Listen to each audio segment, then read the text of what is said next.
Mangi nakaliang jongka Mawlasnai Social and Cultural Sports Club iba penia ia kani ka Ike Molong Memorial Trophy arajar play arajar pusat.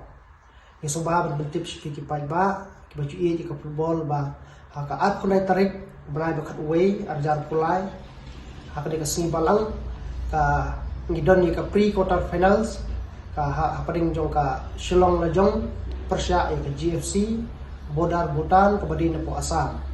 Terbaru atli tim kiba he bla penkre bah hakane ka arkunai tarik te kumta ngina kaliang jongka Mawlasnai Social and Cultural Sports Club iba punya ikne tournament ikerpat iping yawer ipi kipai ba pa it football ba pinwan ban sa khilem dalagi jong ki khamat jong pi te kumpa ju punya ba hadin jongka game kan sadon saka lucky draw ka ba arab spot tengkai tiket te gino kan bejob ya kate ka lucky draw kin yo banra ya ka brand new Avenue scooty. Dikumta nakaliang jungi ka Mawlasnai Social Cultural Sports Club ikot niwe ripi mapinwan bangsa khilam dalaki jongi khamat.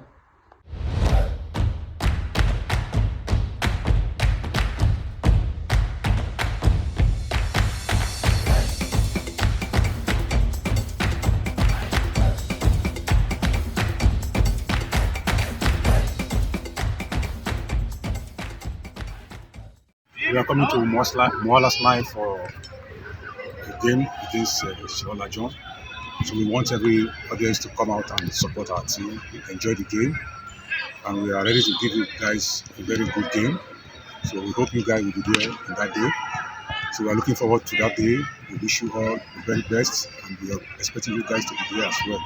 Thank you, and see you on training night in Meghalaya. Thank you, and God bless you.